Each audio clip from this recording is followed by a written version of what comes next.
Welcome back to Watch Talk. On today's video, we're going to be talking about the relatively newer Yacht Master and Yacht Master II, which I am not that familiar with without touching back in the last few months. I was getting really into Rolex and starting these videos on YouTube, but I always knew about the Rolex Submariner and GMT Master. Those are very well-known watches, but the Yacht Master was a huge phenomenon in the 90s. And now it's one of the least sold stainless steel sport model Rolex watches. It sells, but it's not like the others. It really isn't. It's one of the actual least performers. And I don't understand why, because it is the first sports model that was not meant for something. It was not meant to be a sports watch. It was really meant to be a luxury piece with the Yacht Master, and they made it in full gold. And it sold, but it didn't sell like it did when it switched to steel. When it switched to steel, it was a huge thing. It took off. And that was the thing with the platinum bezel. It was a special look. So let's jump right into it at the beginning. They released this watch in 1992. It was the reference 11628, and it was solid gold. So the Yacht Master came out in 1992. Let's take ourselves back to 1992. Though the economy was booming, this was before 2008. It was going up and up and up, and this is when it started to go up. And this was selling like crazy. It's a luxury watch, and we'll get into all the different variants. But I'm not going to go every dial color. There's many dial colors. It's to the spec that we know, and the special platinum bezel. The bezel is platinum, and that made it distinct from any other watch. The numbers and indexes on the actual bezel are raised, so it's very neat in that sense. If you feel a Submariner, it's actually recessed. The watch had a screw down crown, and I mention this because it's the triple lock, which is in the Submariner, but they said on the first Yacht Master it had a rated 100 meters of water resistance. Now, it's a solid gold watch, right? And I don't ever think somebody should dive with a solid gold watch. You got to be crazy to dive with that. But with the triple lock crown and a screw down case back, sapphire glass, they're not they're not doing acrylic in 1992. I don't know why they wouldn't put 300 meters, maybe because it's supposed to be that luxury end, but they use the 3135 movement. We know very well what the 3135 movement is. They put that in many watches. It's very reliable, very robust movement. Then in 1994, they did something special with this watch. They actually made micro ones. They made smaller watches in 35 and 29. So 35 millimeters and 29 at the time. In 1994, we have to realize that nobody always wants those big sportier cases. They would like something smaller. I don't mind a 35 millimeter case. Little on the smaller side. 34 is pushing it. But there are some Air Kings out there that are nice. As long as the case has presence, I think it's fine. A lot of people knock smaller watches. 29 is for the women, of course. 29 would be way too small for most men, I believe, out there. I also want to mention, actually, the movement is 2135. It's a smaller movement.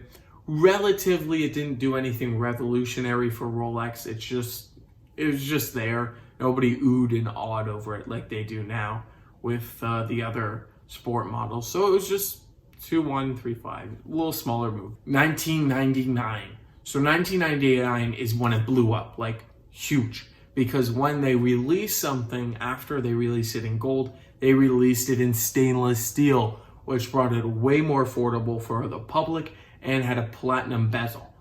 We have to realize the Daytona was released in 1964. 1964. That's crazy to think that they waited that long till 1992 to release the Yacht Master. Somewhere along the line, they actually changed the 35 millimeter smaller size to 37, which I think is an improvement, because 37 is the Paul Newman, right? Paul Newman Daytona was the 37 mil. There's a lot of great watches. I like the 37. I'm saying 36 millimeters to 40 is really the sweet spot. Any collection with any watch, period. I think that's my personal favorite. Then we move on to 2007 of the Yacht Master II. So it came out in 2007. They have a very neat complication. It has a 10-minute chronograph. So you're like, 10 minutes, what is that? It was meant for racing, actually. And you could set it individually. So you actually move the bezel. They do this with the Sky Dweller too. You move the bezel and it ticks. And then you can change each. Really, really special too, because you don't see it that often.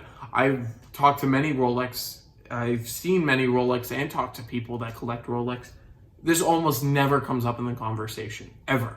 And if the Yacht Master does come up in the conversation, it's a regular Yacht Master. It's never the Yacht Master II, in my experience, talking about Rolex and just collecting. The only issue I find with that watch is the case size. So the case size is 44 millimeters. I just got done talking about how I like my cases from we'll say 36 to 40. This is 44. That's 4 millimeters bigger. Could be one of the reasons why it doesn't sell well, but I think it's an acquired taste, really, if you're spending that much money and to get an awkward chronograph kind of thing. But I understand it's actually meant for a purpose, for racing. So, but just a cool watch in general. 116655. This watch was actually huge for Rolex. One of the biggest moves too. They released a rubber strap, and that was really surprising to me, because I'm like, if someone is going to spend, I don't know, 10, 12 grand, 8 grand, whatever they're going to spend on a watch, I personally would like it on a actual stainless steel band, because that's what they're known for. It's a great fit. But I took a look at the actual thing, and it's not just plastic. It's called their Oyster Flex. They introduced this in 2015. And with the Oyster Flex, they actually add metal plates inside to keep the longevity of the watch.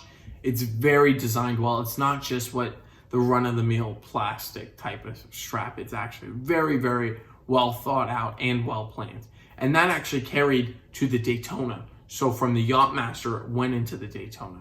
And I haven't covered the Daytona yet, but if you want to see the history of the Daytona, please subscribe and I will get that out to you. And that leads us to today. So today, after 2015, there hasn't been that much, looking at and exploring the actual Rolex Yacht Master, but there has been improvements to ceramic and, the gold, the steel, all the stuff that Rolex has done. They carried over to the Yacht Master collection.